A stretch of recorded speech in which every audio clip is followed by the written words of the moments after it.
Bonjour, je m'appelle Marion, j'ai 20 ans, je suis partie en service volontaire européen en octobre 2014 lorsque j'avais 18 ans. Je suis partie en Roumanie et c'était pour un projet de 9 mois dans l'éducation non formelle avec des enfants, avec des adolescents, des adultes. C'était vraiment très varié. La même année, j'ai eu mon bac, au lycée Jean Rostand d'ailleurs, en comptabilité. Bonjour à tout le monde, à tous les professeurs. Et donc je suis partie directement. Alors la chose, comment est-ce que j'ai connu le SVE, Service volontaire européen, c'était en première, j'avais 16 ans, j'étais en classe d'italien. Bonjour Madame d'Anastasie. Et puis une volontaire à la mairie de Nevers, allemande, est venue nous présenter donc le service volontaire européen. Parce qu'il n'y a pas beaucoup de gens qui le connaissent, il n'y a pas beaucoup de gens qui franchissent l'étape et c'est vraiment dommage. Donc cette jeune femme est arrivée dans la classe, elle nous a expliqué, elle nous a donné des papiers, elle nous a montré la base de données sur internet et puis elle est repartie. Alors de là, on s'est tous retrouvés avec des feuilles, j'ai gardé ma feuille et faut dire que ce qui a vraiment retenu mon attention, c'est que tout est gratuit.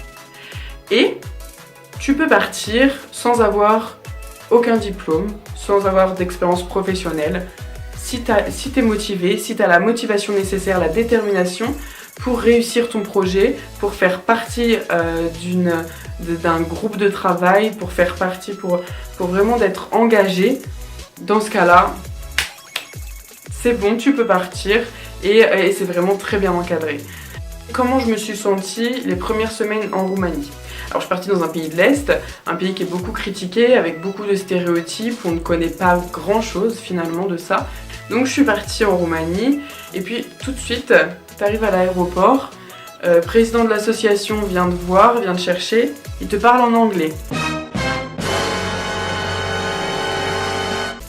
Alors il te parle en anglais et il t'explique tout, alors il est super gentil, mais tu ne comprends pas l'anglais, parce que moi, j'étais bonne à l'école, et je pensais être bonne en anglais, mais c'est vraiment très différent quand tu te retrouves face à une personne, tu sais qu'elle comprend pas ta langue, il faut parler en anglais. Donc, je me suis sentie perdue, finalement.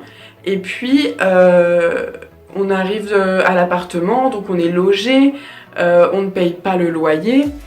Ils nous donnent une enveloppe avec de l'argent parce qu'on est indemnisé, donc l'Union Européenne nous indemnise pour pouvoir vivre. Donc moi, j'avais pas de compte en banque d'ouvert. Je vivais seulement avec ce qu'on me donnait et c'était parfait, enfin, on vivait vraiment sans souci, sans se préoccuper du lendemain, il n'y avait aucun problème niveau argent. En plus de ça, on est logé, on est super bien accueillis, donc c'est vraiment super par rapport à ça, pas d'inquiétude. Et puis tout le monde autour de toi parle qu'anglais, tout le monde est assez euphorique. Moi j'étais dans un groupe, on était 6 volontaires, donc j'avais 5 autres personnes avec moi. Un Français dans mon groupe qui ne parlait vraiment pas beaucoup, qui n'était pas bavard du tout. Et du coup c'était un peu compliqué. Au bout de 2 semaines, il faut savoir que je suis partie sur un long terme. Donc je suis partie pour 9 mois. Le service volontaire européen, tu peux partir de 2 mois à 12 mois. Ça te laisse une marge vraiment grande pour le choix que tu veux faire, pour ce que tu as vraiment envie de chercher et de trouver. Donc moi je suis partie pour 9 mois. Quand tu pars sur un projet long comme ça, eh bien tu as le premier mois où le président de l'association, les mentors, etc.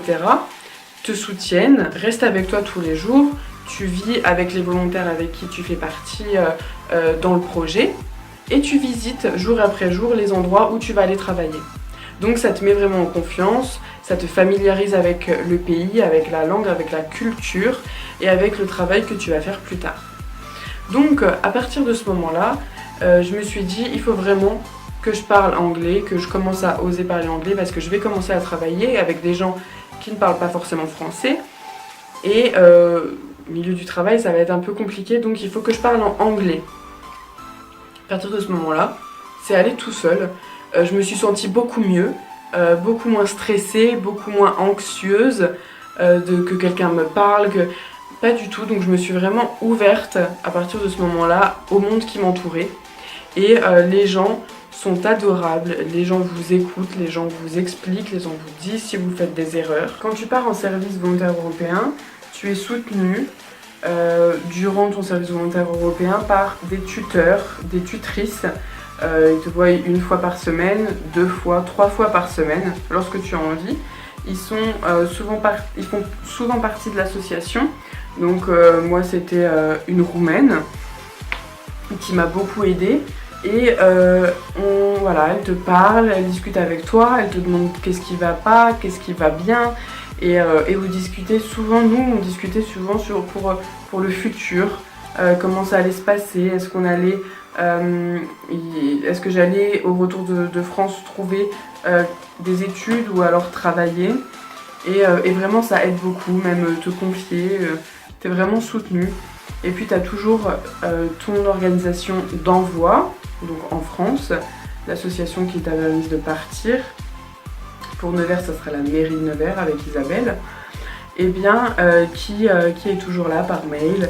Voilà, elle te donne des nouvelles, tu lui donnes des nouvelles. Et puis, il y a toujours des petits conseils à savoir que tu sais pas forcément avant. C'est toujours plaisant de pouvoir envoyer des mails à quelqu'un que tu as connu avant, qui t'a permis de partir à l'étranger et de pouvoir demander conseil.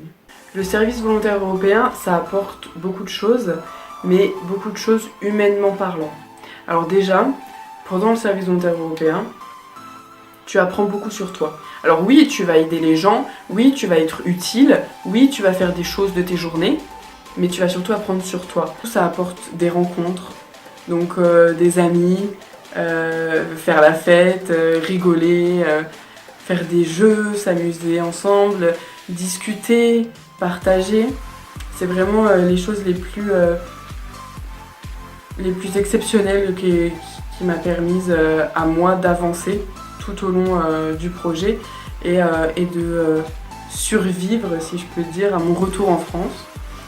Et puis, ça apporte beaucoup de confiance en soi. Je sais que j'avais pas forcément confiance en moi et puis finalement de partir et se dire bah oui, je l'ai fait par moi-même parce que je le voulais et j'ai réussi. J'ai rempli ma mission, j'ai eu mon contrat, j'ai mon use pass, je me suis débrouillée et c'est génial. Et t'as pas perdu ton temps et t'as appris une nouvelle langue, t'as appris ce que c'était de vivre en communauté, t'as appris ce que c'était de travailler avec des personnes qui ne comprennent pas ta culture, Grâce au fait que je sois partie à l'étranger, donc que j'ai l'expérience à l'étranger et que je parle anglais couramment, 9 mois à vivre avec 5 inconnus forcément, tu parles anglais, eh bien j'ai pu avoir sans expérience professionnelle acquise un travail en tant que réceptionniste dans un hôtel 3 étoiles à Dijon. Et donc voilà, et je vous souhaite vraiment de vous intéresser au SVE, de vous intéresser au service volontaire européen, de discuter, d'aller aux réunions, d'aller aux activités avec Isabelle, au Pack des Ouches, de rencontrer d'autres personnes qui souhaitent également partir ou alors qui sont déjà partis. Une bonne fin d'année scolaire pour tout le monde. Et puis voilà, j'espère que tout le monde va bien et je vous souhaite une bonne journée.